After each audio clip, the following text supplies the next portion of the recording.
Life is guaranteed to have a happy ending. In this video, we're going to look at this particular belief or paradigm. And it's worth mentioning that all beliefs, all paradigms are made up. And so why make up this belief and this paradigm? And I would suggest because it's fun. Because it's more fun to make up and work with this belief and paradigm than it is to work with a number of other paradigms and beliefs. And since all beliefs and paradigms are made up by somebody at some point in time, why not work with one that's a little bit more fun? But in order to make sense of and piece together the pieces that validate this particular belief and paradigm, we have to think about what is a good outcome. What does a happy ending consist of? So if your life, and just to recap, in our current scientific paradigm, life apparently 24 billion years ago, there was nothing, absolutely nothing, no time, no space, no atoms, nothing, no people, no animals. There was absolutely nothing. And because there was no time and space, this went on for a very long time. For an eternity, there was absolutely nothing. And then, for no reason at all, out of nothing came this little bit of something. This little bit of energy that was less than the size of a pea. And out of this, 24 billion years ago, the beginning of time-space, 24 billion years ago, every single thing that we have today, and every single thing for the next trillion years, because life is just getting started. 24 billion years ago, there was nothing. A trillion years from now, life is on a roll. You know, it's getting bigger. There's more and more time. Every year there's more time. And every year there's more space. And every year there are new and iterative innovations. As life continues to relate to itself, generating synergies. This subatomic particle combines with this subatomic particle and makes this kind of atom, and then this atom combines with this type of atom to make this kind of molecule, and this molecule combines with this molecule to create this type of plant form and this type of animal and this type of mineral, and then they have sex together because that's what synergy is. It's sex. Different patterns of energy relate to other patterns of energy, and sometimes they hit it off.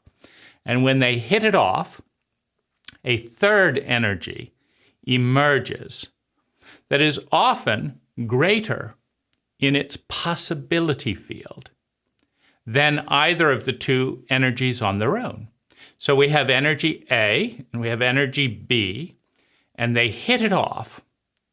And out of that, you have a new possibility field that's bigger than either one combined. And one of the reasons it's guaranteed to be bigger, at least in summation, this is a very easy equation, is that without them, there was just the possibility field of two individuals, right?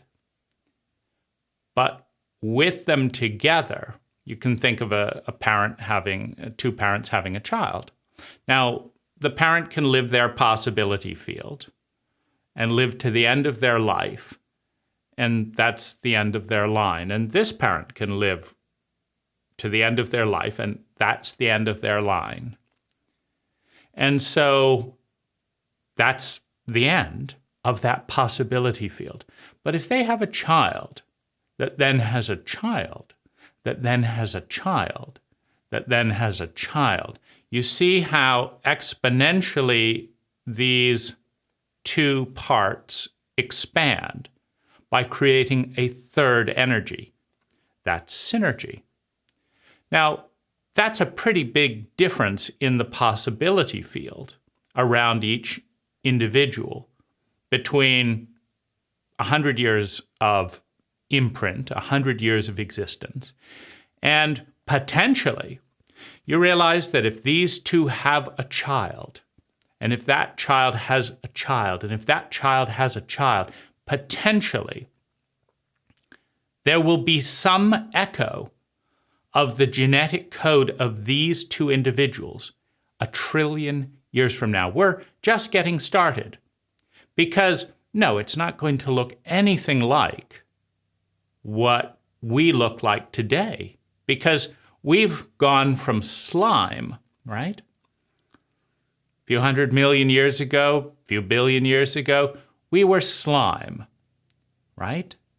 And out of slime came ferns and lichen and different fungi. And out of fungi came organic matter. Out of organic matter came other, more complex forms, eventually trees.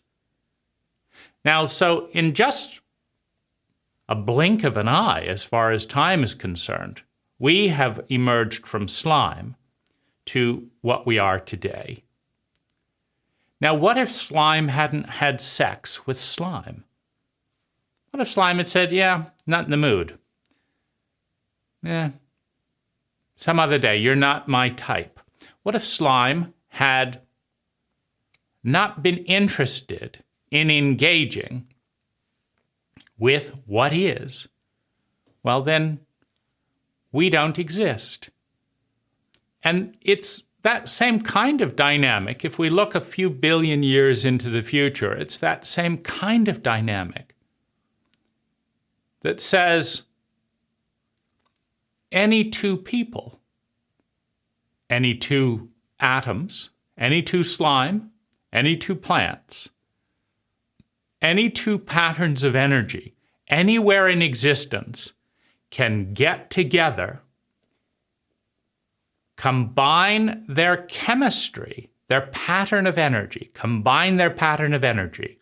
and if successful, create a synergy that will give birth to a new pattern of energy that is greater in its possibility field than either of the two constituent ingredients. And so that's life's great secret. Take two smaller energies, relatively speaking, combine them to create a bigger energy. Now, you know life's been up to that because for the last 24 billion years, life has been doing something. And whatever it's been doing, life has gotten a lot bigger. 24 billion years ago, less than the size of a pea. Now look at it. Now look at life. Look out. How many stars? How big is the sun? How many countries on just one tiny planet, in one tiny solar system, in one tiny galaxy, in one tiny universe, in one tiny multiverse of multiverses? How far does life go? What has it been up to? Creating all of this stuff out of nothing. So it's obviously a very expansive protocol. If you were given a pea, for example, because life didn't even have a pea to work with, just one garden pea with all of its complex DNA, and life didn't have that. Life started with less because there wasn't DNA in the tiny bit of energy that is now the entire universe that we have today. So life's been up to something, And it's a lot of expansion because, you talk about, over the course of your life, you renovated your home and you added a bedroom, right? You took the 1,500 square feet, you added another 300 square feet, you added another 200 square feet, and, you've been productive. But life, less than the size of a pea, and everything here. Now, if you were given the job of taking a pea and here, have 24 billion years, figure out in 24 billion years how to turn this pea into a universe that is so big that even you can't measure it. It's a pretty daunting task, but life pulled it off. And so this protocol of taking two things, combining them, and creating something bigger than either one, if linearly combined, is an essential part of life's recipe. Because if you combine two things, two patterns of energy, and created something less, right? What if two of the subatomic particles in that original dot of energy that would one day become an entire universe, what if those two combined and created a net negative? They were each 1 millimeter in size. They combined and they created a child, a third energy that was so frail and tiny that it petered out and nothing else happened. 24 billion years later, the universe is less than the size of a pea. It started out the size of a pea, and then it's gone to half of a pea after 24 billion years. And they're just sitting there. That's not going to work. So to get something this big out of something less than the size of a pea, and you, of course, have to decide whether or not you believe any of this. Because if you try and fit the entire universe back into the size of a pea, it's difficult. If you try and take a tricycle and hammer and tong and this and that and send it to a nuclear reactor and melt it down and work on it, for a good couple of lifetimes, several generations of a family, you get this tricycle, this steel, hunk of steel, and get it into the size of a pea again. It came out of a pea, get it back into the size of a pea. That's the scientific method. If it had, it's logical that if it expanded from a pea into a tricycle, that you can get a tricycle to go back into a pea. So have at it. And when you've got a tricycle worth of atoms to fit inside less than a pea, then let's talk about whether the entire universe, not just your planet, not the moon. I mean, who cares about getting the moon to fit into the size of a pea? But the entire universe, let's get it into the size of a pea. And then we'll talk about logic and rationality and reductionism, materialist reductionism. Go ahead, reduce a tricycle into the size of a pea. And you will be a competent reductionist. But if you can't pull that off in a lab, then how can you speculate so grandiosely about the entire universe going into less than the size of a pea, let alone just disappearing altogether? And that's why I say that it's a story. It's the scientific story for how it all began for no reason at all 24 billion years ago. But whether you believe that story or another story, because throughout history there have been 10,000 cults called cultures. And these are little groups of people that evolved language, mythology, a story to explain their relationship with the larger part of the ecology of themselves. Because while particularly in our cult or culture, we like to pretend that we are distinct, independent individuals, there are many, many tethers that interlink us, that make us interdependent with everything around us. So we pretend in the cult of the individual that we are independent, that we are separate. And yet, if you cut off the artery of oxygen, just one will be dead in a matter of minutes, which somewhat suggests that it's a weak theory. You know, you test a theory by experimentation. So I'm an independent person. I don't need anything. I don't need anyone. I'm separate from my planet. Let's test the hypothesis. Oh, I'm dead. So that hypothesis, to anyone who actually tests it, doesn't work very well because I'm linked with trees that are producing the material that I need to exist. So you could say that the human being is one facet of an organism that is interdependent with another facet, much like a liver and a kidney, etc., with trees.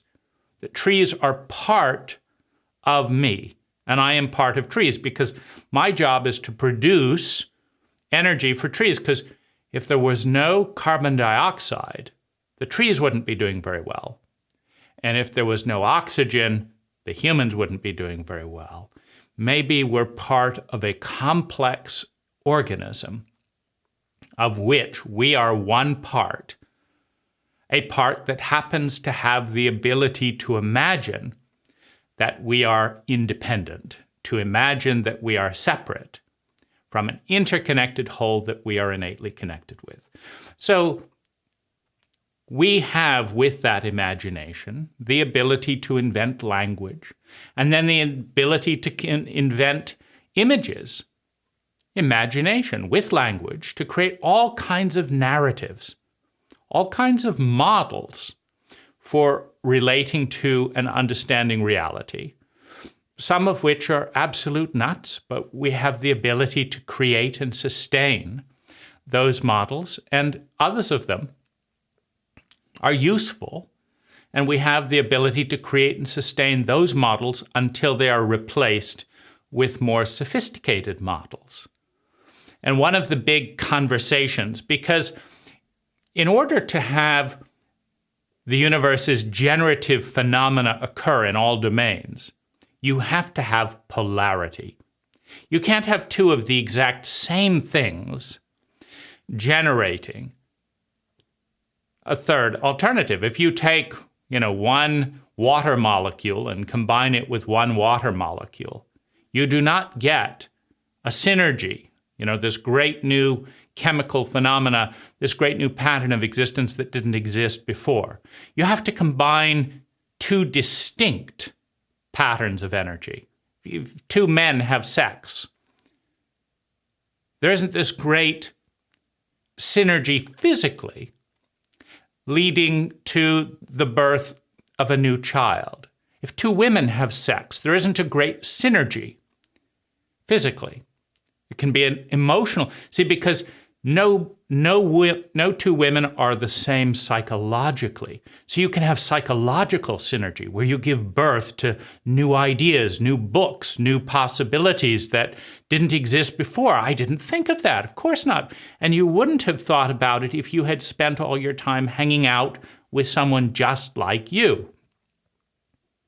It never occurred to me, and it never would have occurred to you if you had spent all your time hanging out with someone who agreed with you all of the time.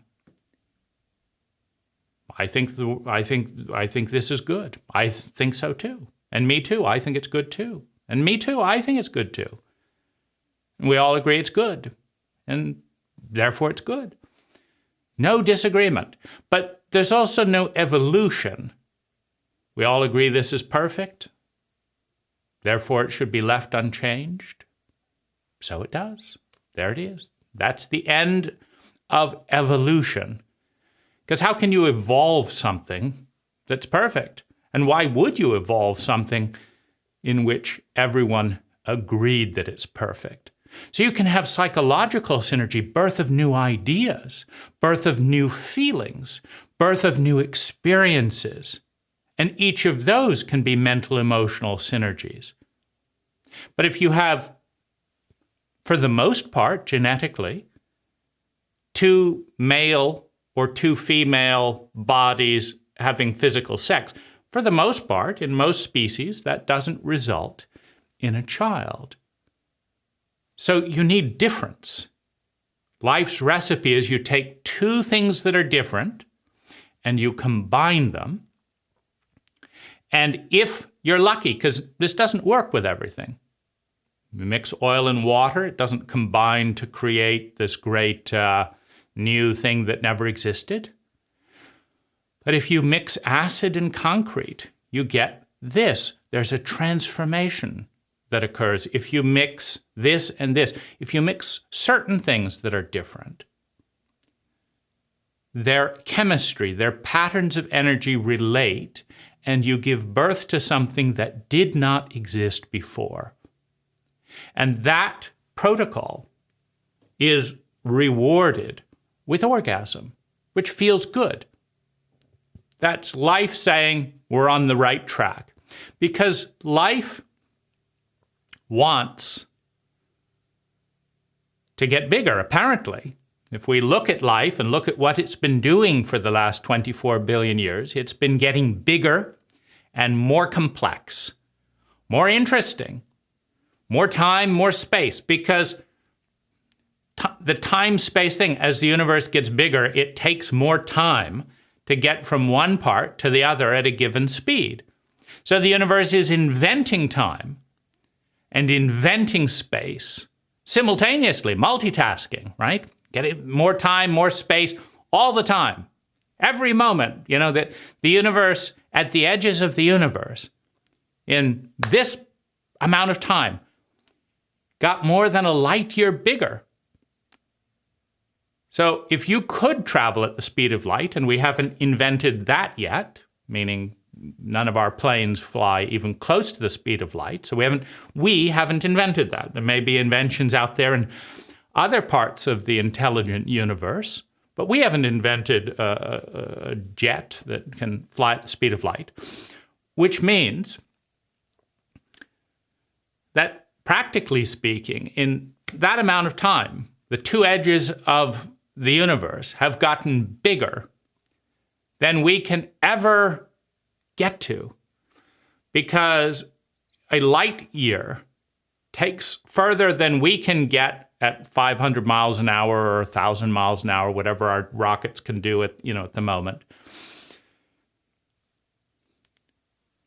I think we can get up to, 20,000 miles an hour? That's getting faster all the time as well, because we are not just giving birth to babies. We're giving birth to rockets. We're giving birth to computers. We're just part of life's program of creating more and more interesting synergies out of nothing. We take a bit of mud, we divide mud, we get iron out of it, we divide that, we mix it with this mud, we divide that, we get an alloy. Now we have steel. We mix that, and we do this, and we do this, and this. Now we got hardened steel. We're echoing life's protocol of synergistic sex between one part that's different and another part of different, giving birth to new patterns of energy that have never existed before. So here we are in the middle of that. And one of the things we've invented is language, and one of the things we've invented is paradigms, and one of the things we've invented is beliefs. And the mind has an incredible capacity to validate beliefs. If you choose to believe that the Republican in the United States politics, that the Republican agenda is the right agenda, there is almost no information that you can give that person that will do anything other than affirm that that's why we need the Republican agenda. And if you decide that you're a Democrat, again, in US politics paradigm, there is almost no information that anyone can give you that will not, well, that's why we need the Democratic platform. It seems like the mind is tremendously talented at verifying in the face of all data that it is right, that what it assumed before is even more true now that it has been exposed to more data. And so once we pick a belief, whatever that is, it can be assumed, whether you're a scientist or whether you're not a scientist. I mean, who are they? Isn't everyone noticing and correlating patterns and trying to figure out and understand? Because human life gets more graceful, gets more successful when you can accurately predict the future. And really, that's what we're about with beliefs and paradigms, including science, including religion, including any other bit of language that we have invented. What we're about is inventing predictive models of reality. See, they're not reality. Language is not reality. It is a symbol that represents parts of reality. It doesn't represent every bit of reality because reality is far too big. You cannot you cannot create a model of reality that is as big as reality because it would take so many billion years to put into the English language one moment of time in all of the electrons and subatomic particles. It would take billions of years in the English language for one human to describe one moment, 1 millisecond of the entire universe today. In fact, in 24 billion years, the entire existence of the universe, one person, if they were allowed to live that long, if they lived 24 billion years, might not have fully notated all of the subatomic particles in 1 millisecond of the universe today. And so obviously, if we're using the English language, we're not dealing with reality. We're dealing with a model of reality, and it's a dumbed down model. It's a model that generalizes and abstracts just about everything, 99.9%. Like we, first of all, have to delineate the known from the unknown, because the unknown is 99.999% of all reality. We don't know anything about it. So we have to say that's the unknown. That's all that stuff out there, past where our telescopes can see, on dimensions we don't have abilities to measure and perceive. We certainly can't do experimental models of proving in the laboratory that what happens beyond the event horizon happens repeatedly. No, that's the unknown and the unknown unknown. So that's 99.9% of what reality is. And it's so nice to just sum it up that way. That's the unknown unknown. Then we have the known unknown. That's also vastly bigger than the known. And then we have the known. So here we have this tiny bit of reality that is the known. Because there may be unknown knowns, things that, when someone says it, we say, oh, I knew that. But if you say something, tell me what you know, they say, I don't know. But then you say something and they say, I knew that. So why didn't you say you knew it? So it's the known, it's the unknown known. I knew that, but I didn't know that I knew it until you said it. Then I knew that I knew that. So it's the unknown known. That's also vastly bigger. You should talk to your spouse. Say something. Come on, expound. Tell me what you know. I don't know. Give it a shot. Do you know about atoms? Yeah, atoms. They exist. How do you know? Well, I read it in a book. Is everything you read in a book true? Let's change the subject, right? So the known unknown and the unknown known are both bigger than the known in any given moment. So we've got this tiny little speck of reality down here that we're trying to navigate with. So it's a very, very crude model of reality. And one of the things that we see in a variety of different arenas is the circular nature, the spherical nature of reality. Well, where do we see that? Well, round shapes. The planet seems to be round. The universe expanding in all directions. Okay, sounds pretty round. If it just expanded to the left but not to the right, then it might be, half moon shaped. But it's expanding in all directions. So probably round. Is it expanding to the north less quickly than it's expanding to the south? So the universe is round, planets are round, lots of round things. We use round tires because it's very smooth when you use round tires rather than square tires. But what happens when you take something that's round is it's very big. You could ask a computer to generate a sphere in pixels and stuff on the screen, and a computer might be able to generate a circle that's maybe 256 million dots. It depends on the size of the computer chip, what the computer is capable of generating. But that's too complex to think about, to remember. So we reduce the sphere, we reduce reality into simple models. The trouble is, simple models are always angular. They're never spherical because it's too complex.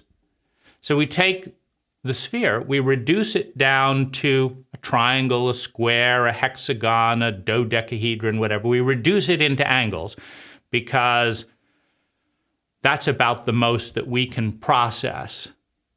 We can't process even 1 million points to make up a circle. So we cut reality down into bits. But in doing so, our version of reality gets crude. Because when you put a square model of reality on a round overlay, and you put this square wheel on your car, it's a bumpy ride. So human consciousness generates, and of course, in our mythologies, there have been 10,000 cults and cultures throughout history, according to anthropologists. They all knew that they were right. They all believed their model of reality. They all taught their model of reality, usually with a great deal of bravado. You don't see many children hearing things from their parents like, okay, now it's time to put your clothes on. Well, we invented them. We really don't know what we're doing, son. My grandfather told me this and this, but he was a complete fool. He died in a motorcycle accident, and he knew best not to wear a helmet and this and that. So we come from a long family of fools. You should have seen Aunt Harriet. She thought this was this. Oh, my goodness. But and I probably don't know what I'm talking about either. Unfortunately, you've got me as a father, but I don't know what I'm doing. I'm copying other people who also don't know what they're doing, but do it anyway, because.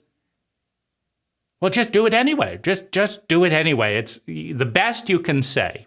The best you can say is that we are alive. We are alive. Most of us will stay alive until longer than before, and you will definitely die if you just go AWOL and go off on a desert island without listening to any people. As a 1-month-old child, right? If you go off somewhere else and just nothing to do with your family, etc., you will definitely die. But we don't really know what we're doing either. None of what we say makes any sense if you really look at it.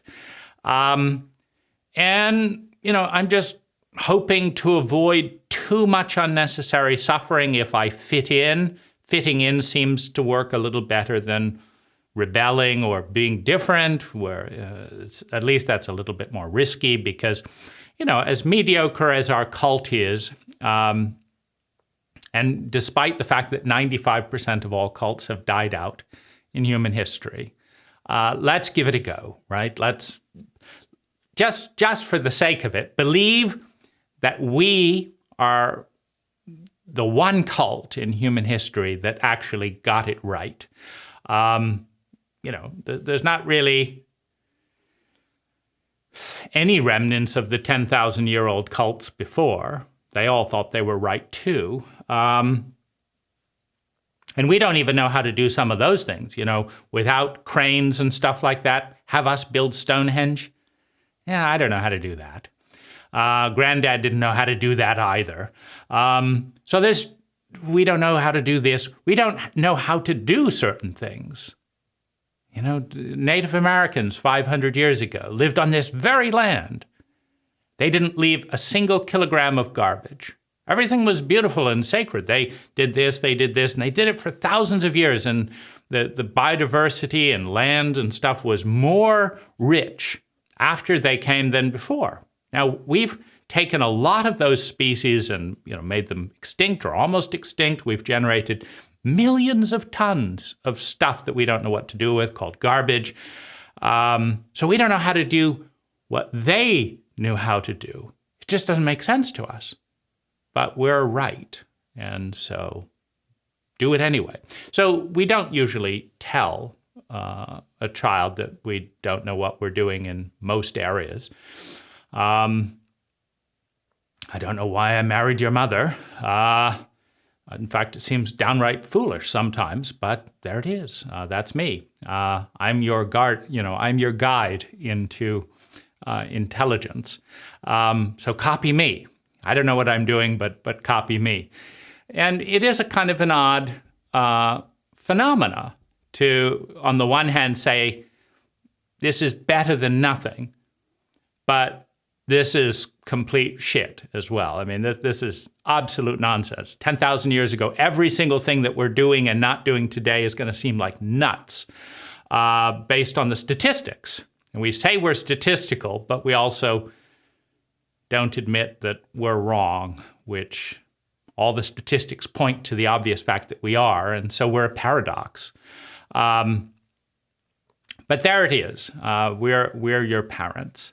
So we teach our offspring to copy us, which is probably a good idea, meaning that strain of reasoning has kept people alive and growing relative to the strain of reasoning of, we're not going to do anything like they did before, parents ate, we're not going to eat, etc. So this is the big enterprise, which is life creating more life by synergy, by having sex between one part of life and another part of life. And we capture some of this in, our paradigms. For example, of the 10,000 cults and cultures, we have a Christian cult and culture predominates in the United States. And we have stories of creation, just like every cult and culture in human history. And what we say is we came out of the garden into suffering through the knowledge, by eating of the fruit, by choosing to step into the paradigm of duality, and with the knowledge of right and left, up and down, good and evil, of polarity. And that in order to step into the knowledge, to see polarity, you have to cut the circle in half. So we begin with the unconscious circle. It's unconscious because it's too big to name. Reality is too big for the human mind to name. But watch what happens. This trillions upon trillions upon trillions upon trillions of unique facets of reality that is represented by the one. By one. This is all of reality. It's one. But it is a one that is so big that it's completely unconscious. If you say, tell me about life,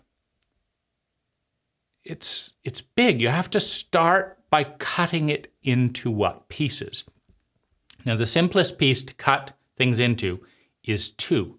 That's the knowledge of good and evil, black and white, up and down. You can take the circle any way you want, and you can cut it any way you want. You can cut it this way, this way. But as soon as you cut it, you now have polarity. Now, this is simple, right? We've taken the totality of all that is, and we've cut it into two. Now, we've just got two bits, right? This bit and this bit. I can remember that. I'm conscious of that. But now you have to decide. Now you have to decide how you're cut, right? Because if you're cutting the world in half, that's polarity, then there's going to be equal halves. You can't cut the world in half. You can't cut reality in half and have one half be bigger than the other half. That's not half. So when you cut the world, the circle, into two, you have two equal parts. But now the brain has to figure out, now you've got that, okay, that's black, that's white, good, good.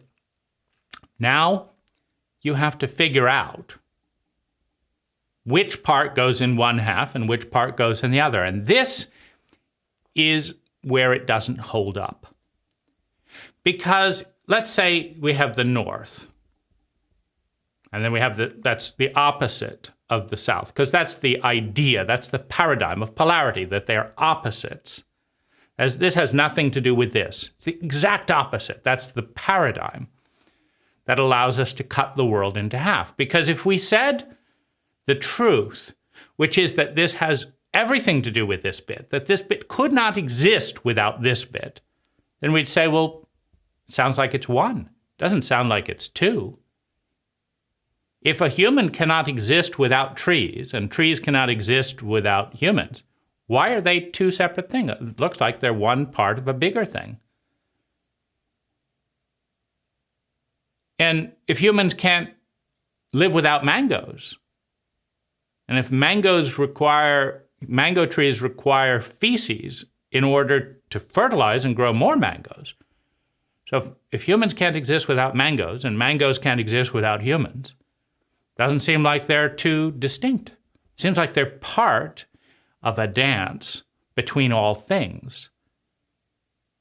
Yeah, but that doesn't help us to be conscious, because we've got to cut things into bits that look like they're separate so that we can be conscious of them, because reality is just too big to be conscious. So we've got to start by cutting it in half. Now, once we've cut it in half, we've learned the trick, right? So now we can cut it into quarters. Then we can cut it into here. Then we can cut it into here. And life is busy creating more life. That's just more pieces we cut it into and then combine, then we've got more synergies. So human consciousness seems to need to cut things into bits that are illusionary bits because they don't function. You can take the United States, right? And then you say, well, this bit is Puerto Rico, and this bit is Nebraska, and this bit is New York, and this bit is Oregon, this part is California, right? So we're going to take this landmass and we're going to cut it into bits. We say this is this bit, and this is this bit.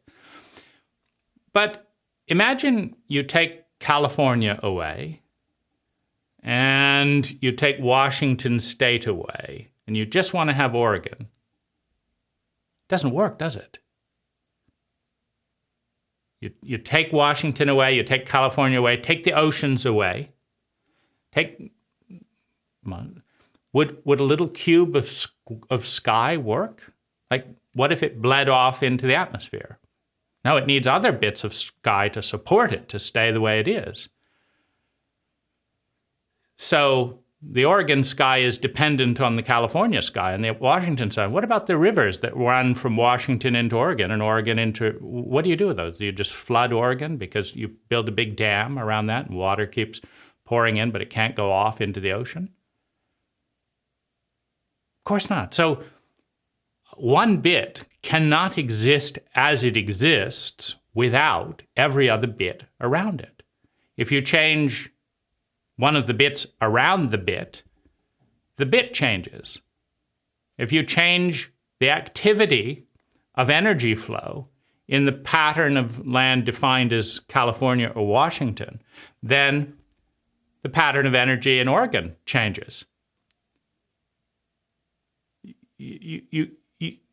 So Oregon is interdependent with its ecology.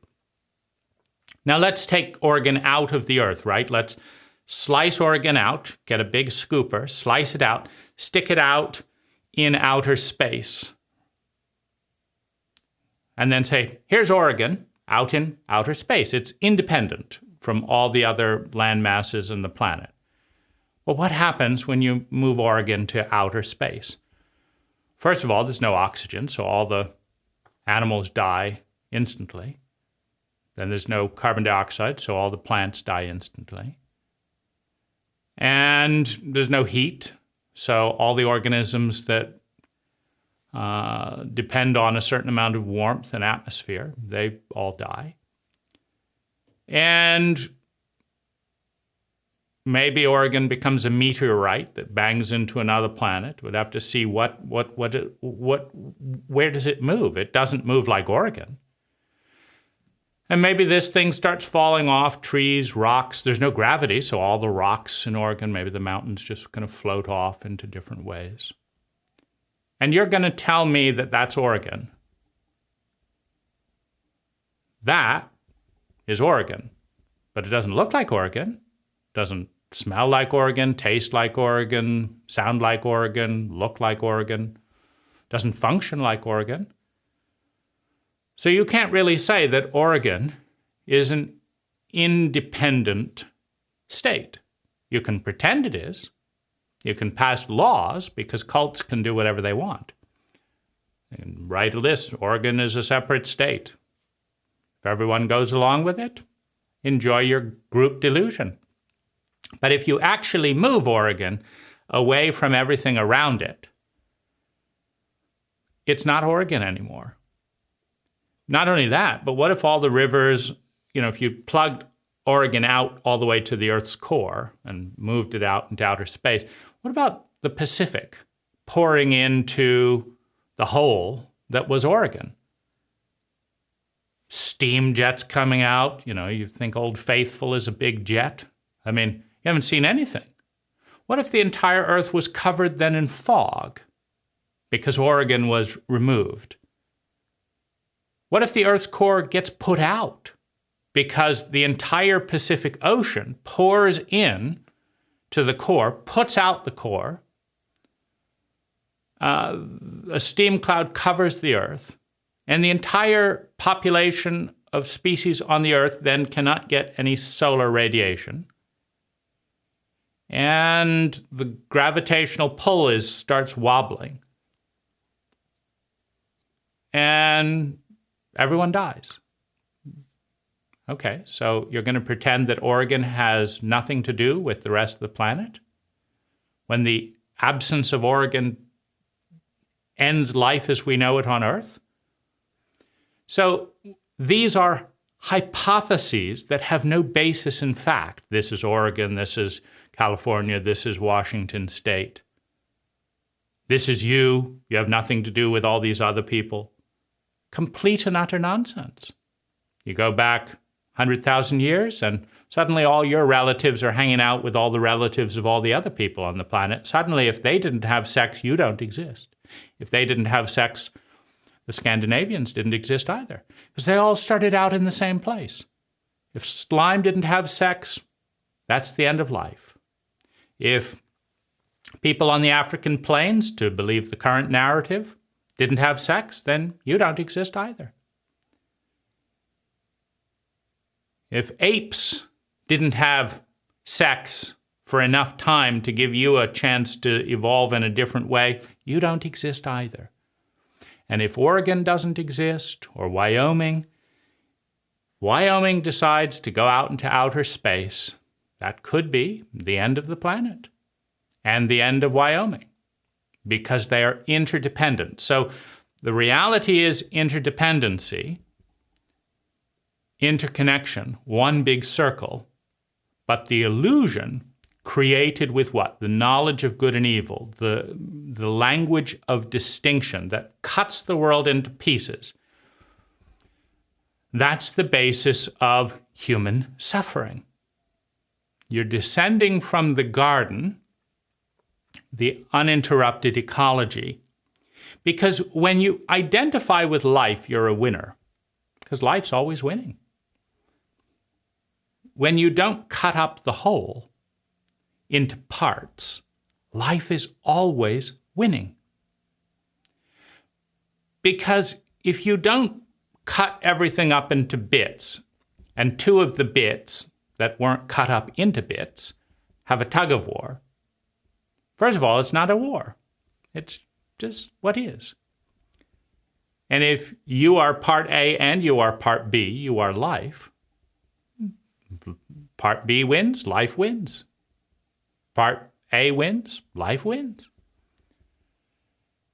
If you don't even cut it into winning and losing, then nobody loses and nobody wins. So we're very attached to the way that we've cut the world up. And with the knowledge of good and evil, with the polarity that we take the one that we cannot comprehend within the conscious mind, because we don't have enough RAM, we don't have enough power, to the reality that what we do is we cut the world into two, good and bad. Then we have to divide it up, right? And that's where we got off in our rift, because you cannot, in fact, successfully divide the North and the South. If you can't even pull Oregon out, one little tiny state in one country and one hemisphere, if you can't even pull Oregon out without risking the end of the planet, how independent can you be? Oregon is not very big. So if you take something that small out of Earth ecology, all the way down to the Earth's core, and the entire Pacific Ocean pours into the Earth's core, and that's the end of all life, it doesn't actually work to pretend that the knowledge of good and evil is real, that the line that we cut works, because once you draw the line, then you have to divide the world, one over here, one over here. Has to be equal, or it wouldn't be half. One over here, one over here, one over here, one over here. It's just that there is more data supporting the interconnectivity between this and this than there is supporting the illusionary line created by language to cut it in half. There's more data showing that this and this are connected than there is that supports the illusion that they are separate, an illusion that is curated, that is choreographed by paradigms, beliefs in the technology of language, and that disappears as soon as you remove language. Because as soon as you remove language, you remove human thought. As soon as you remove thought, so you have mathematical language and then English or Chinese. As soon as you remove language,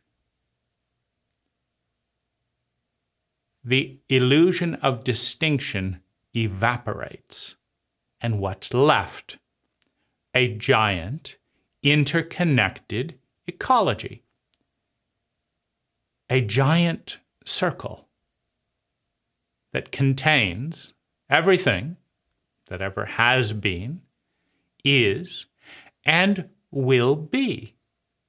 Because a sunflower seed, even before it sprouts, contains the sunflower.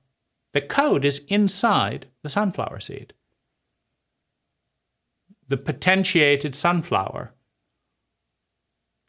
So anything that's ever has been, is, and will be is within the seed that is the multiverse, the universe, the galaxy, the solar system. That's there. And if you don't cut it up, if you just say all that is, you're not conscious of it. You need language to become conscious. Mathematics is the language of cutting things up geometrically. Words are the language of cutting things up conceptually. So you have the two languages, and one which are, so you have reality. And words cut things up like Oregon. That says that's Oregon, that's California, that's this. Conceptually. From the river to this, to 500 miles from here, whatever. So words cut things up conceptually. Mathematics cuts things up geometrically. Because if you say that a state equals 97 qubits or whatever you invent, you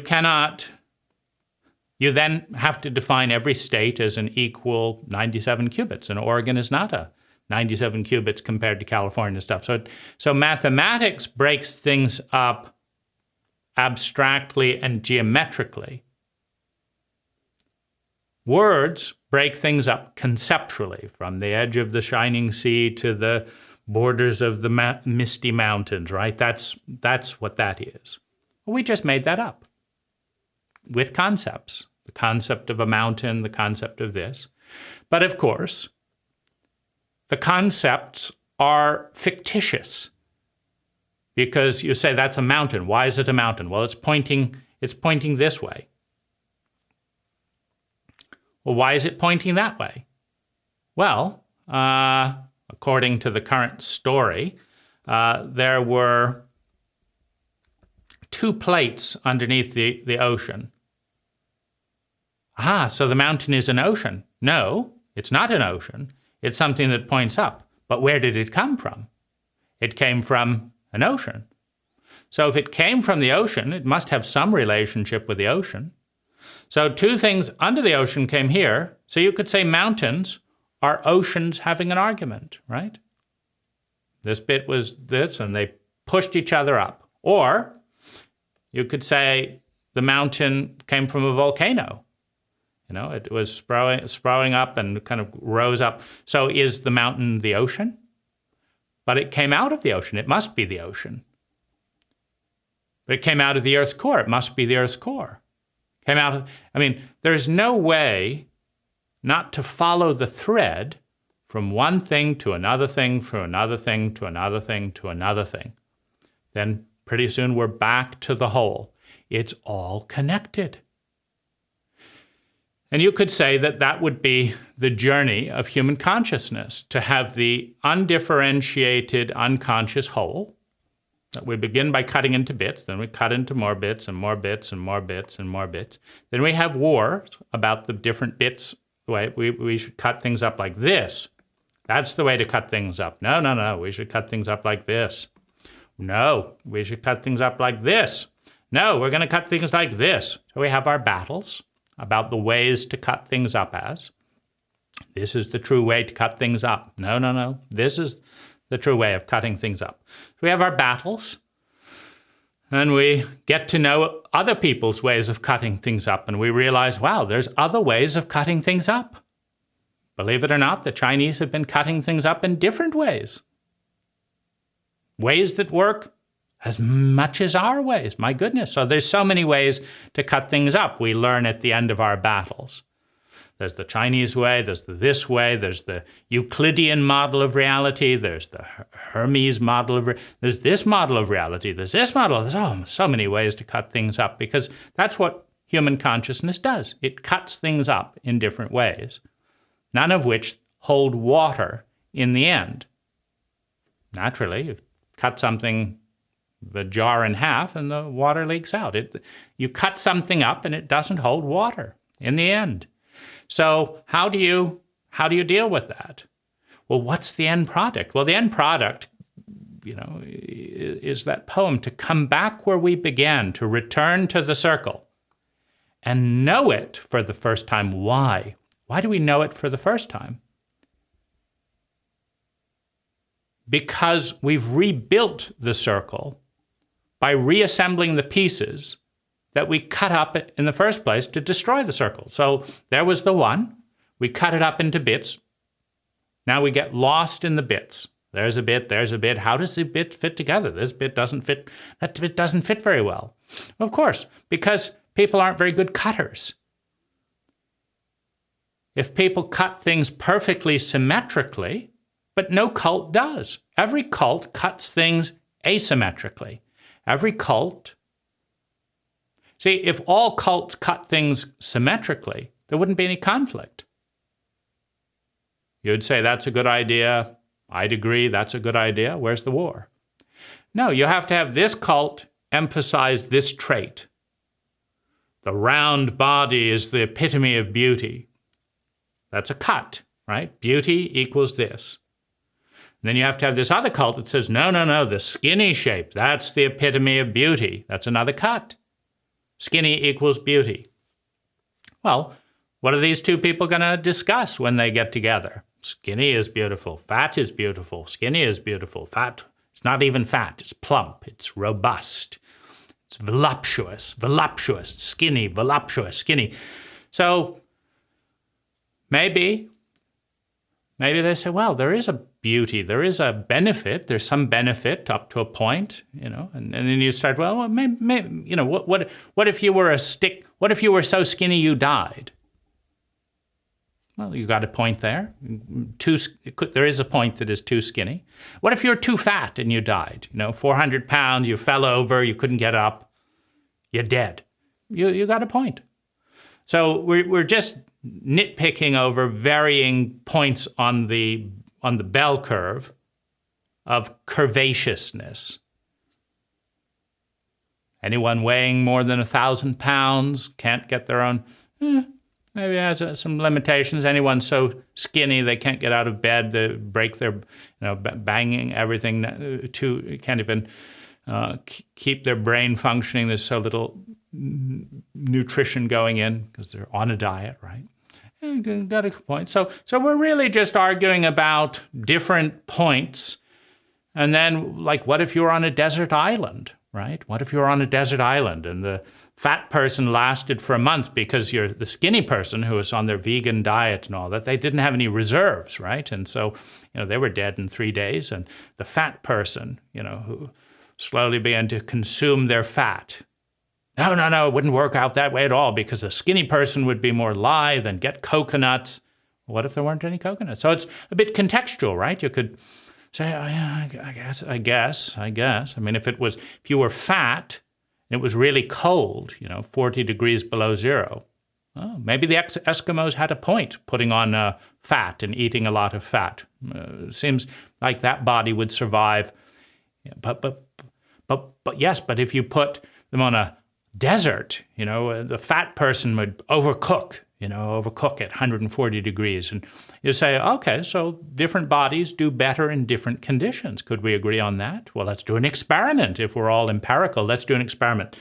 Put 10 fat people and 10 skinny people in the desert, 10 fat people, 10 skinny people in 40 degrees below, territory in the, near the North Pole, and we will see statistically which body helps the species survive. And could we agree that the survival is a good thing? No, that's a bad person. They better off if they die, okay. So we can't agree on that either because we've cut the world up into different ways. We all have the right to do that. No, I disagree with that. I'm going to cut it up this way. Well, I'm going to cut it up that way. You cannot stop me cutting up the world the way I want to. And that's true. You can torment me, you can torture, I will say what you want me to say, right? Okay, fine, we'll cut it up the way you want it to cut up the world. But secretly, I know that my way is right. We all do. We all know that our way of cutting the world up is right. And if we've learned it from our cult, it's asymmetrical. Because all cults differentiate themselves. They define themselves. They seek identity. I. How can you be an I if you're not separate?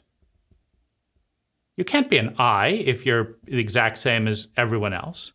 I am me.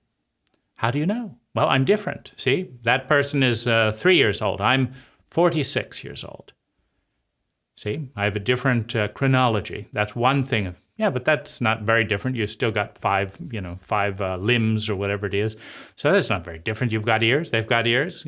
How can you prove it? Well, I believe that God's name is Moses. What do you got? Well, I believe God's name is Muhammad. Sounds a bit different. Moses, they're both similar. Well, they're different. I'm completely different. Moses said this and this. No. Muhammad said this. See, we're different. So how can you maintain distinction as a cult? We're these people. The people who? What people? Well, we've all got genes, right? Well, yeah, but that's beside the point. We're the people who believe this and believe that, and we do this. We eat with the left hand. You guys, what, you're ambidextrous? Yeah. We eat with weird utensils. We have 2 prongs for our forks. You've got 4. Ridiculous, right? Ridiculous. 4 prongs for a fork. We're different. We're different. You're over there. We're here. You're over there. And we're here. We're different. So cults are enamored with distinction, with cult identity. We're the people that does this, and those are the people that do this. And of course, we're the good people. That's where the knowledge of good and evil divide leads to suffering. If everything is, and that's the way it is, and that's the way it is, because that's the way it is. Nothing to fight about there. That's the way it is, and that's the way it is because that's the way it is. Now, a cult will play that game after it defines itself. So the cult will say, we have 4 prongs for our fork, you have 2, and then it will say, that's the way it is. We eat 4 prongs of a fork because, and then we'll invent a mythology, right? Well, the god Yahweh came down and, Thor was pissed off one day, so he hammered something and said, that's the way it will be. And that's why we have 2 prongs for a fork, because Thor was in a bad mood Sunday, some thousands of years ago. And he hasn't changed his mood and changed his utensils in 30,000 years? No, that's it for all time. So cults will invent a narrative to validate their distinction. We believe in freedom. Do you believe in the freedom to not be free? No. Everyone should be free like us. We are going to export democracy and freedom to the world. Even the people that don't want it? Yep, that's right. They are going to be free whether they like it or not. Why? Because freedom is the right thing to do. Freedom is something we should pursue. And we are the good people who impose freedom on other people, and they're the bad people who don't realize yet, of course, they'll realize it with time, that we're right. And so that's why, a good $1 trillion of military minutia can be spent on that. Let's exfoliate some more trees and burn some more women and children alive with napalm, because sooner or later, once they're dead, they'll realize that we were right. And so, because what does it mean? Well, it means we're on the right side of the ledger. That was the cut, and we're on this side, but they're on that side. And we can just move the ledger around anytime it looks like one of our people is in the wrong side of the ledger. Yes, it may look like that, but in this instance, the cut is this way. When we're measuring your cut, the cut is this way, so we're right here. But on this other area, it's this way. So we just move the cut. Yeah, but telling lies when you're in enemy territory, you see, we're still right because they were in enemy territory.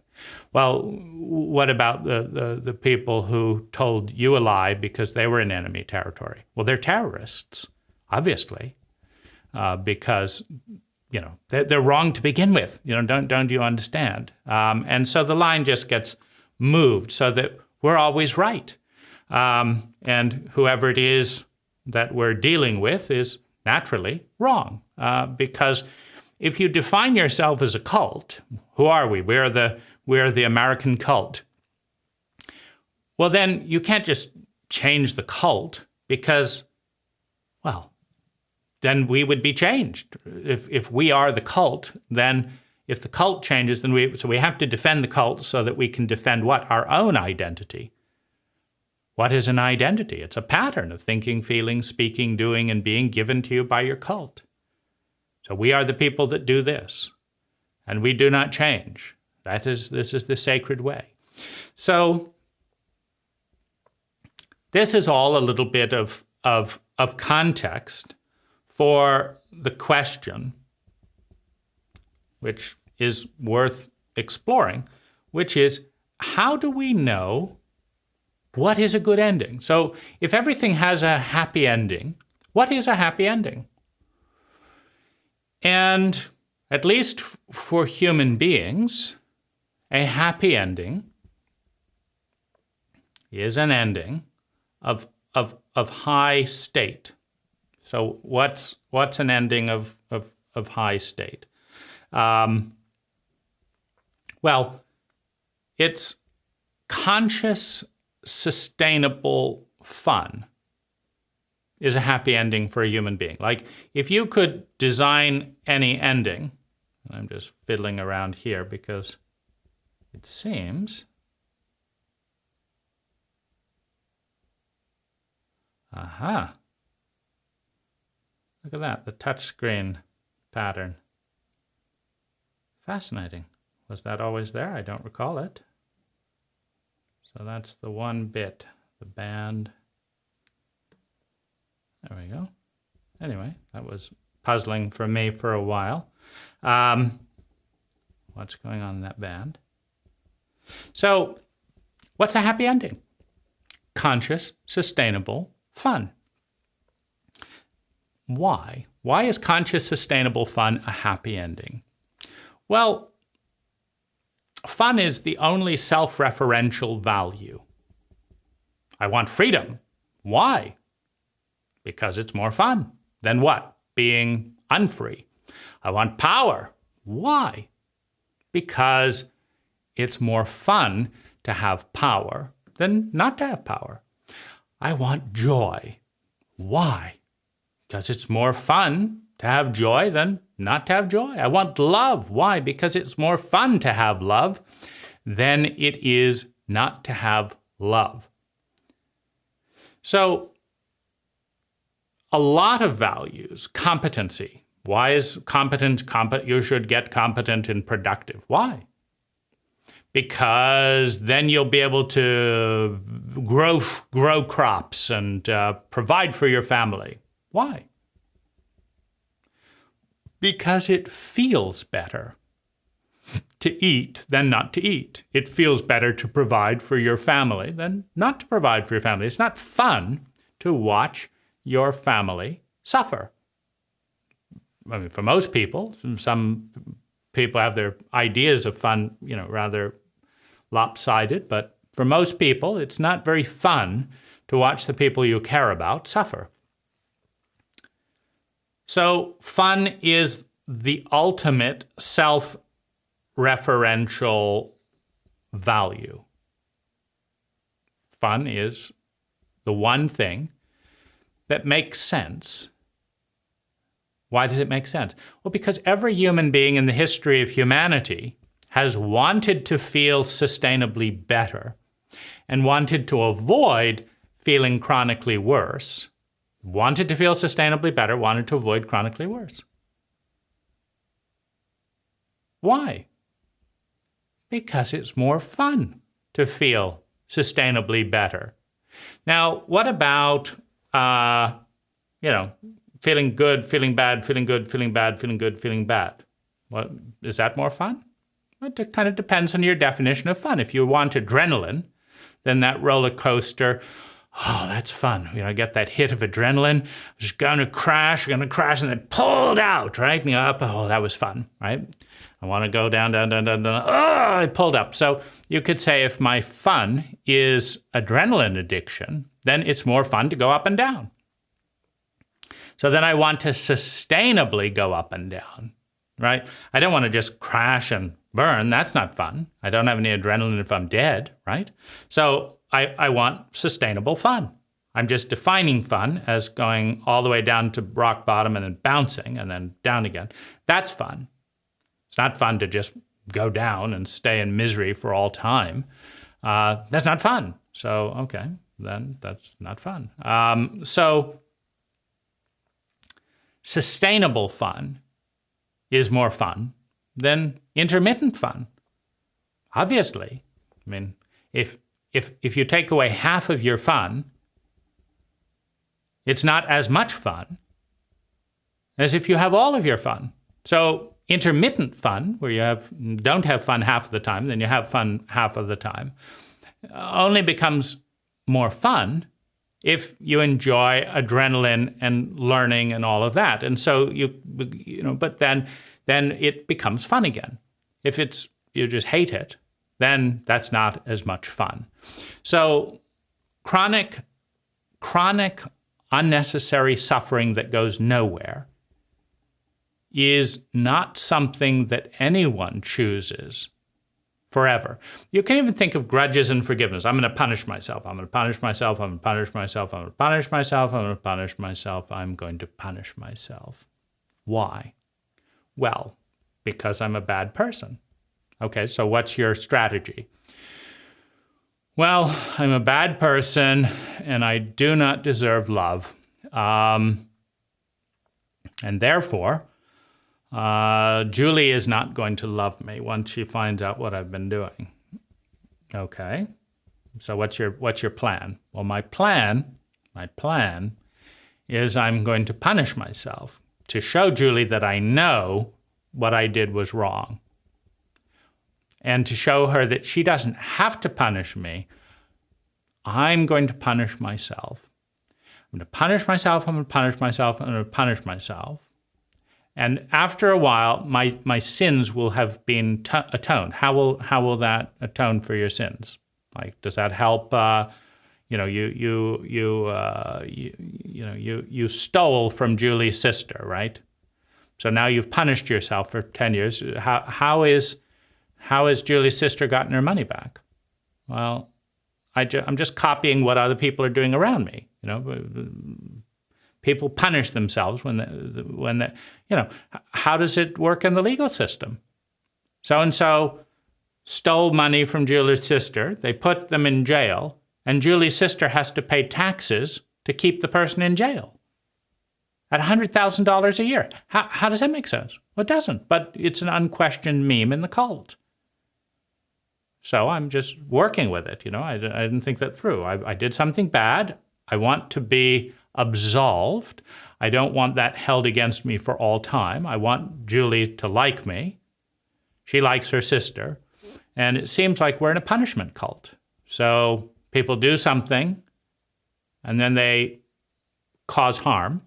And then people cause more harm to themselves by punishing the person who did something. And then all is forgiven. And then what? Julie will like me? Yeah, then Julie will like me. So then it goes up again, right? Because, I went down, I punished myself. I did the thing the cult said to do, to be absolved for my sins. I punished myself. Why? So that Julie would like me, and then I'll feel great. Then I'll be up here having fun with someone who likes me. Okay, so that's your plan. So You'll go down, and then you'll go up. And you the same pattern, suffering. I'm going to get a job doing something I dislike. I hate it. But I'm going to make money. I'm going to make money as I'm going down, into depression, into misery, into overwork, exhaustion, meaninglessness, Yeah, but I have a plan, see? Once I have enough money, then I'm going to retire. I see. But you didn't calculate, right? You made yourself so depressed you had to start taking opioids, right? And then you didn't realize, because they didn't put it on the label, right? That you didn't realize that you just keep going down, and then you're dead. Well, I made a mistake there. I was planning. My plan was if I could just stick until 65, and it was so miserable. But my plan was I would do this, and then I would have fun. It's not a very good plan, but there's always plan. If you're going down, there's a plan. The cult punishes you, right? We're going to put you in jail and humiliate you and give you horrible food and glare at you and make things miserable for you. Is that fun for the warden? Is that fun? Who's paying for all that? The cult, right? All the people. Is it really that fun? Yeah, but we have a plan. Once we cause you enough suffering, and everyone sees how much you suffer, then you won't throw rocks at the windows. Then we won't have to change the windows, and we can have a good time, right? So there's always a plan that it may be a circuitous route, because obviously could be a little bit more fun to say we're going to have fun so that we can have fun, because that's more fun.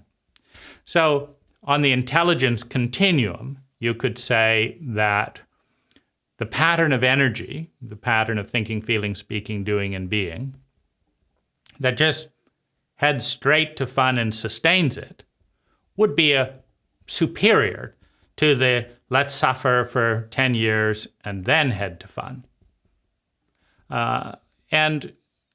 So most of us, if given the choice, you can have sustainable conscious fun up here, or you can suffer and hurt yourself and cause everyone endless angst for 20 years, and then you can have fun. Which one would you choose? Well, partly it's what you believe. It's like, I don't believe that anyone could forgive me because I hold 20-year grudges. But I think I could forgive someone if they were punished for 20 years. I think I could manage that. And I want to be forgiven, so please give me the 20-year punishment. I can't believe it. I can't. You don't hold grudges for 20 years? I do. I'm still pissed off at what my older brother did to me when I was 6, My brother would have to suffer for 20 years at least, then we could be friends, right? And I want to be friends. I want to be friends. So I'm not taking that path because I don't believe it, right? But if I could believe it, right? If I could really feel good just going up, of course I would, right? But I don't believe it. And so I'm gonna go down. So conscious, sustainable fun is the end goal. That's where we're all heading. And the question is, how do we get there? Do we get there by going down, working and sacrifice, delayed gratification? The old TED talk, give 2 kids a cookie, and the one that waits 15 minutes, see, they're going down. Then they get more cookies. The ones that saved money and put into their retirement fund, and then they had fun. That's the way. So, got to go down to go up. But the goal is always the same. It's conscious, sustainable fun. Now, the most competent cult imaginable would take 99.9% of all of its people at birth and systematically, by age 15, age 17, whatever, would teach every one of their children how the recipe for conscious, sustainable fun with mastery. Well, it's the same thing, conscious and sustainable means you know how to do it, and what you're doing is sustainable. If what you're doing isn't sustainable, then you don't know how to do it. But is there a way that a human being can live? Is there a way? Is it possible in your paradigm? It's not possible in your cult paradigm, because there hasn't been a single cult that we know of in human history that has had conscious, sustainable fun forever. Because if one of them died out, then they missed an ingredient, right? It was, some people worship the Aztecs or whatever and say, they had this great civilization and then the West came and ruined it. But the West couldn't have ruined it if, for example, they had learned how to create floating oceans or, camouflage, or to go interplanetary, or to disguise themselves into something else so that, the less advanced tribes could wander around killing people and thinking that would make them happy, until they learned that it wouldn't make them happy, and then they'd become visible and become friends. Like, okay, wonderful. Took you 10,000 years. You've finally stopped killing each other. You've realized something we learned long ago, which is that killing other people doesn't actually feel as good as having sex with other people. So we've just been having sex with other people. Lots of interesting techniques you haven't heard of, right? But anyway, welcome to the club. And we'll take off our disguise, because now we don't have to evade you because we respect you. Had to learn, apparently, that killing 200 million people doesn't feel very good. In the end, it doesn't feel as good as having wonderful, beautiful days, day after day, variety, interest. It just doesn't feel as good. So how about it? Do you want to learn from us? You've given up on your cult. You want to learn from us? Have at it. It's so much fun. Taste this, eat this, try this.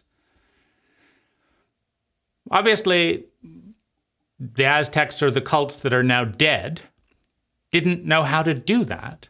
And doing that would be more fun than being bludgeoned to death by lying, hypocritical invaders who promise peace and break their own laws and sow disease in your cult and rape your daughters and children as good Christians.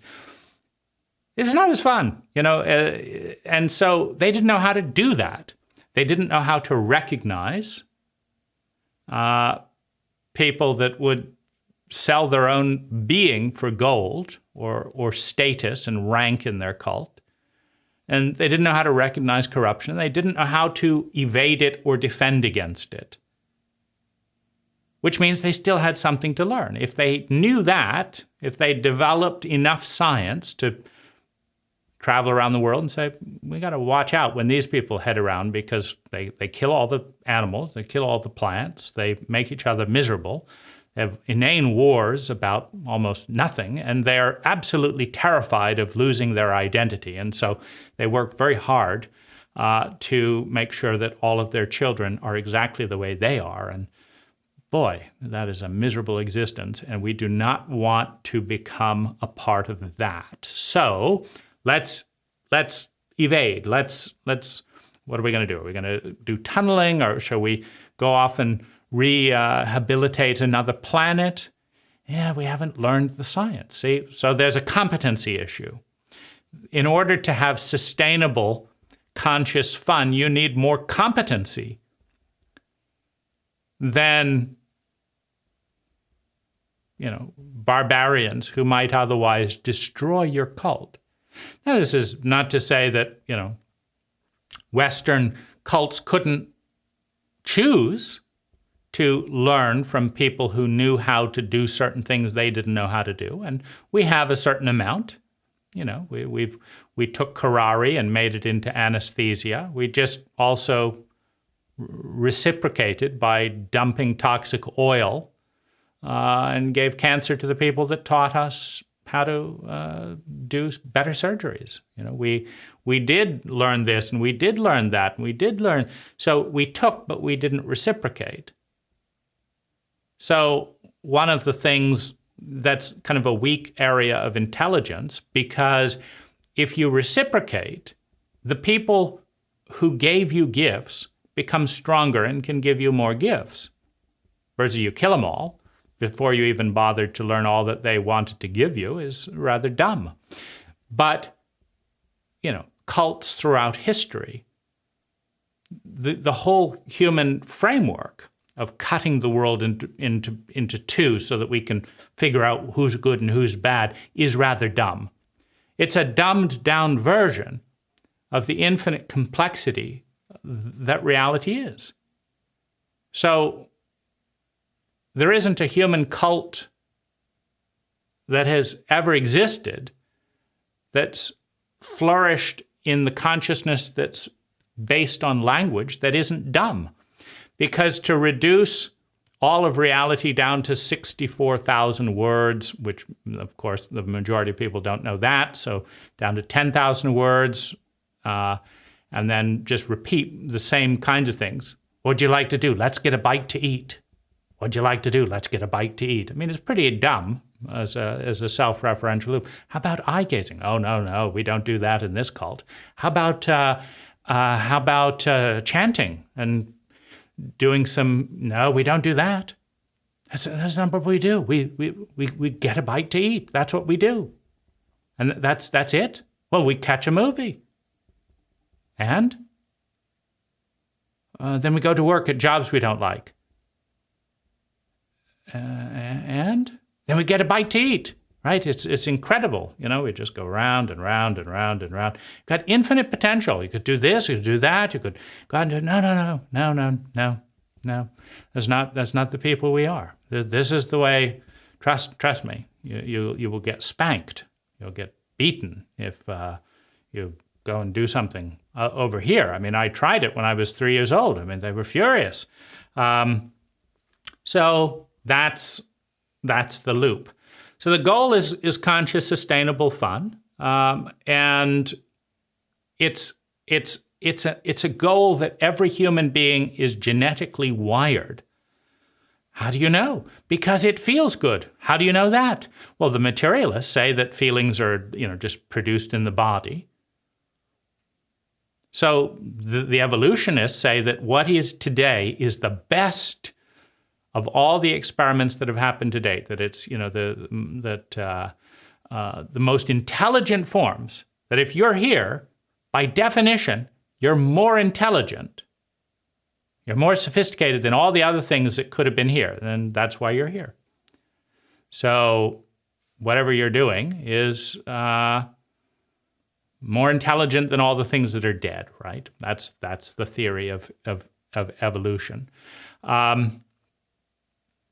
And so what have humans been doing? What has survived? Well, one of the things that has survived is every single human being in existence has wanted to feel sustainably better.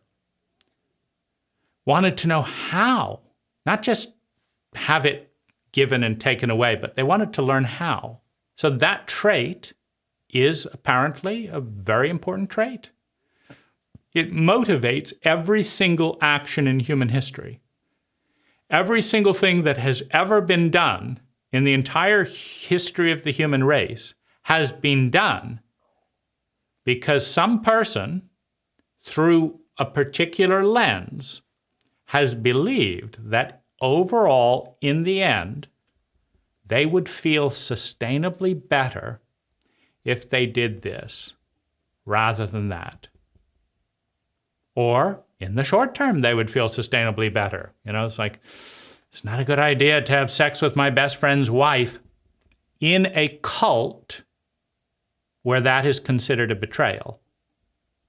There are other cults, and there are other cults where friendship could be defined as the kindest thing you could do. I'm so glad my wife has good taste and wants to have sex with you. There's no one I'd rather have my wife have sex with than my best friend, who's I admire, I respect, who's a good lover. Oh my goodness. Thank you very much. But that's that cult. In this cult, to have sex with your best friend's wife, even if they're lonely, even if you're lonely, even if no harm would be done, is a betrayal. Why is it a betrayal? Well, why is a cult anything? Why do we eat spaghetti even though we get fat with too many carbohydrates? Well, we do because that's why we do. It is a betrayal. Why? Because we said so. And we said so, and that's why.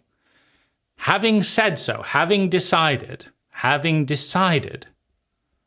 that giving my wife, who I love very much, pleasure when I'm not available, when you'd have a great time together, is a cardinal sin. Having decided that, you went and did it anyway. You betrayed me. And you betrayed me as well. You ruined our marriage and our friendship. So what does the cult say to do in this situation? Well, I'm getting a divorce, and I'm never speaking to you again. And because that will make you happy? Well, it'll make me happier than believing that both of you will betray me and ruin my life. So why do you believe that? Did we betray you and ruin your life? Or did we have sex, have pleasure, and when you were not available to do that? Yes, but you're not getting it out. You're not getting it out of that way. I am going to lose my best friend. I am going to lose my wife. And I am going to be resentful. I'm going to conclude from this incident that the world is a rotten place, that no friend can be trusted, that women are unspeakably horrible. And I will live my life in paranoid misery, thinking about revenge, because that's the thing the cult says to do in this type of situation. And you did it, da-da-da-da-da-da. And so, well, what about if it was done consciously? Well, we can't do it consciously. Why not? What about if we agreed that in those instances where you are busy doing this and this, because why? You're choosing to do this and this and this. You're not choosing to have sex with your wife. You're choosing to do this and this. Well, what about in this situation? Under these situations, then, would you enjoy knowing that your wife was happy because we have some attraction? No. How could you even say that? Well, I could say that because I have words and because I see your wife isn't happy and I like her and I like you too. I'm not trying to get in the way. But no, it's off, right? And so these are things that it doesn't matter what the protocol is. These are things that a cult decides. And if a cult decides that something is shameful and you do it, then you were shameful. If, on the other hand, you live in another cult that says, you know what? I'm really into my wife, so I want to spend as much time with her as possible and da-da-da. But I've chosen to do things in this and this and this that I need my full attention for, whether it's my job or whatever it is. I've chosen to do some things. I need my full attention. And so that's, obviously I can't enjoy my wife, etc. when I'm away for my 3-month sabbatical to finish my book. And I don't want to talk to anyone. I want to really get in there. But so in that time, I would love it. Please, make my wife happy. I'd love to see her refreshed, renewed, glowing, experiencing different things. And I'm curious to see what she learned. What did she miss about me? What did she realize? What do you want to try together when she returns? I think let's do that. And then in that situation, you mean to say I left you? You said you would take good care of my wife. I went away for 3, and she's miserable. You wouldn't have sex with her one time? You've betrayed me. You're not my friend. I wouldn't have written the book if I didn't think that you were going to take good care of my wife. Look at her. Miserable, lonely, she didn't sleep very well. Of course not. She had no orgasm, and then what? She thought she was ugly because you didn't have sex with her? It's all a cult. It's all a cult. However, the cult is imprinted in the trauma of childhood. You get slapped, you get this, you get abandoned, you get punished. Go to your room because you did this. Well, once all that's been imprinted and you've believed your cult, that this is the most horrible thing imaginable, it doesn't matter if your life depends on it. It doesn't matter if that could cure cancer. It doesn't matter. That's the way it is, because I don't want to be spanked. I don't want to be punished by my cult. I don't want to be ashamed, that you think I'm less than because that's what the cult told me. The cult told me if I can't satisfy my wife 100% on my own, even if I'm on a 3-month sabbatical, if the memory of my body for 3 months isn't enough for my wife, you're not a man. So it's not that you guys are having a good time that bothers me. It's the idea that it wouldn't be necessary for you to have a good time if I was a man. And if I'm not a man, those are the people who our cult shames and humiliates. So, okay, you're not a man. Who cares? You're a sham. You're a bing. You're a bang. Whatever. Fine. You're not a man. But the cult isn't done with that, see? Because you're not a man, we're going to spend sociopathic energy shaming you, humiliating you, not giving you a raise, making jokes, not inviting you to a party. Well, that's not very fun, is it? Well, that's what we're going to do to you because you didn't conform to the cult. Yeah, but I didn't conform to the cult because I love my wife. I wanted her to have a good time. Yeah, bullshit. You're not a man. And so we're going to shame and humiliate you and da-da-da-da-da-da-da-da. Why? Because we're a fucked up cult. Like most fucked up cults in human history. Because we're fucking cowards. We just copy exactly what everyone else is doing. And that's what they're doing. I mean, sorry, there's nothing personal. We shame and humiliate people who their partner has sex with someone else. That's just what we do. We don't like people to have a good time. But we have fun joining together in the ritual hazing, in the cruelty. We have fun because we know the rules, we play by the rules, and then it makes us feel safe because our identity, our pattern of thinking, feeling, speaking, doing, and being is cohesive. That's what my parents did to their best friend. That's what I'm doing to you. It's wonderful, isn't it? Well, it's not very fun. But it's fun to know what to do rather than not know what to do. Why? Well, because the cult shames you for not knowing what to do.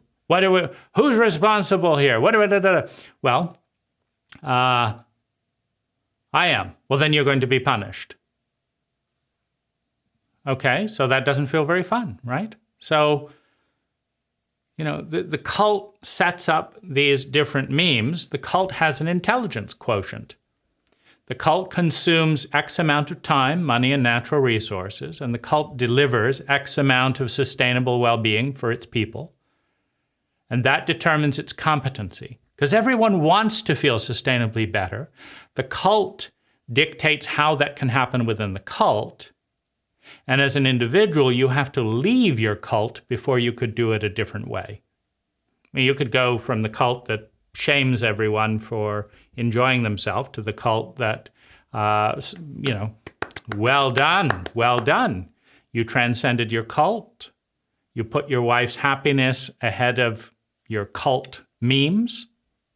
Well done. Now that's a man, right? Someone who will think, someone who will look at the person he says he loves in the eyes, will assess, this is going to make you happy. I have the kind of love that I enjoy your happiness more than I enjoy the other kind of love, which is my possessiveness. I have the kind of love that is possessive, covetous. No one's going to have any but me. I have that kind of love. But I also have the kind of love that says, I'd enjoy seeing you happy. And I'm not insecure, and so please. And I would love to hear about it after I finish my book writing project. So off you go. Stay safe. I have the kind of love for you. I don't want you to contract a sexual disease. And so if you're taking my advice, get tested. And if you don't, I'll ask for a test before we have sex again, because I'm not interested in getting a disease, but I am interested in you being happy. And so how about it, right? Let's do that. But you have to do that with someone, if you're in a cult that is about covetousness, you have to do that in a cult with people that say, wow, that's good. I like that. And it has to be true. I mean, if 90% of you is, I like you because I own you, and 10% of me is, I like you because I want you to be happy, then 90% of you is going to be miserable to look good, right? For the 10% that really does want you to be happy. And so I haven't deprogrammed from my cult. Maybe I have some more work to do in that, in that thing. I'd like to be the person who is transcendent of my cult, but the reality is I am so terrified of being judged and punished by everyone around me who pretends they love me until I transgress the cult memes that don't make any sense, and then they punish me out of love, apparently, just like my parents who hit me out of love, they said, and it's felt so horrible. So I just don't want to deal with that. What you're saying makes sense, but I don't want to violate the dogmas of my cult, and so I'm not going to do that. So, having defined what a happy ending is, sustainable, conscious well-being. Now, in the illusion of the individual, this is I survive sustainably and have fun. But what? My earth dies? That is a limited sense of competency and success compared to the slightly bigger thing that says, you know what? I am an interconnected part of a larger ecology. In order to really survive and have my future generations and the third energy and the children that are born out, in order for that to happen, I'd like to contribute to a healthy ecology, to a healthy, balanced relationship, to a sustainable relationship between me and my host body, my planet. I'd like to leave my planet in a better place than when I arrived. Well, what does that mean? Well, the average American consumes 1,000 or puts 1,500 tons of CO2 into the atmosphere. Well, how many trees would offset 1,500 tons? A lot of humans growing and if we plant 1,000 trees and 500 of them die or get eaten by deer or get struck by lightning or are part of a landslide or something, 500 of them don't make it, right? Because if you're planting trees for $1 a piece through some nonprofit, they're often out in the forest. And, if in the forest department may plant a spruce, but then it didn't rain much the next year and that spruce is dead. So we have to plant 1,000 trees for 500 of them to survive.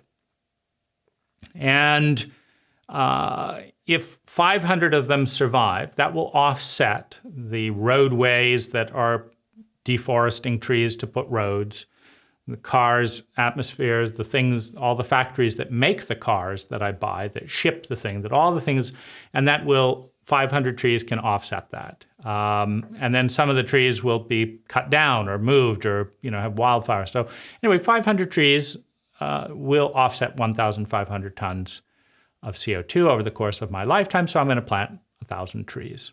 Okay, so, and, what else? You've participated in this deforestation and this.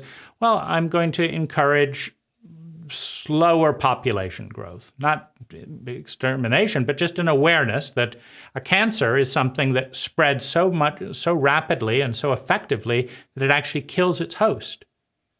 And human beings are on an exponential expansion while not participating in sustainable rapport with their ecology. So let's slow down the human population a bit. Not forever, just to let nature catch up, let the fisheries recover, etc. So I'm going to be mindful of that. 2, I'm going to participate in technology that, for example, takes more energy in landfills and puts it back into the ecology as useful forms. I'm going to help with this. I'm going to do this. I'm going to do this, right? So that's how I'm going to leave the planet better. So it's a little bit more intelligent than saying it's all about me, but my children will die because I thought it was all about me, but me is actually the continuation into that third energy of birth, et cetera. And, I just had myopia. And so my definition of me just wasn't very big. I didn't consider the fact that if I did my job right, the next trillion years could see, a billion generations of me becoming something very interesting in a trillion years. And I could be a part of that. And it's exciting. It's more fun to do that than it is to imagine that I didn't have the competency to maintain a balanced relationship with my host.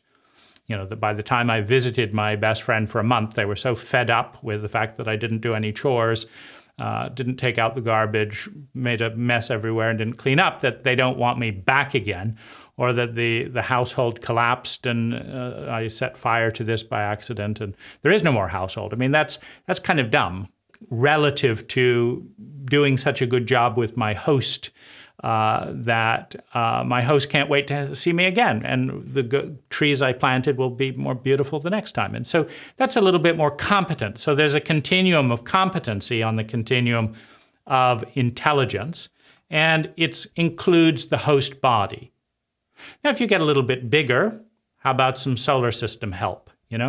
Wouldn't it be nice if the solar system existed over the next billion years so that my offspring can continue to grow? And, what if we could take an asteroid out of the air that would blow up the planet in 1 million years?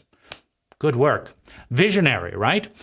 Higher levels of competence as we head up. It's more fun to think of what will my offspring be like in 1 billion years than what will they be like in 10 years until they die of asthma because we couldn't take care of the atmosphere. Just not as much fun if you enjoy seeing happy people, to wonder about all the different people who will get sick because of your myopia in self-centered addictive behavior in a short time. And it's not as much fun to be self-centered and addictive as it is to be generous and visionary. It's just more fun to be generous and visionary than it is to be addictive and self-centered. So this is the continuum of competency. So that's the goal. Conscious, sustainable, fun.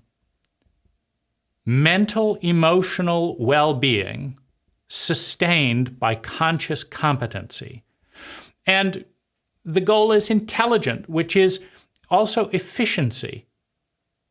I cut down 2 whole forests. Then I hauled it into the mill.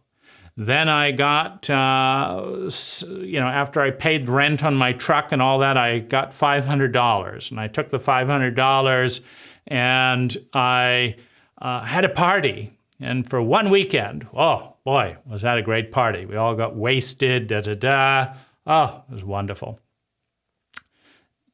So, entire forest, 2 months of work, erosion, 1 weekend of fun. Now, picture that as something else. Well, we did a meditation, we planted, organic vegetables, we did some dancing, we did this, didn't take any money, and we had 2 months of fun. We had months of fun doing the thing, doing this thing, doing this thing, doing this thing. We had fun every step of the way, and there wasn't any erosion at the end, and my back wasn't out from, chainsawing, and my lungs. And so I was better off. Well, you've got a continuum of intelligence, right? Conscious, sustainable fun with an awareness of the efficiency of the conversion rate of time, money, and natural resources into sustainable well-being. It's more fun to create more abundance with less than it is to feel drained and exhausted. It's more fun. So we have conscious, sustainable fun with more and more efficiency. That's the goal. So, hooray, we've arrived at the goal. We know what we want. That's the drive. Those are those nerves and pleasure things that are saying, oh, you're on the right track. Of what?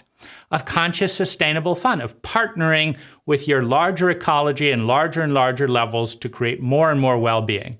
You're on the right track. Okay, so we know what the goal is. So why is every single thing about life predisposed to achieve that goal in the long run? And we'll come back to that in part 2.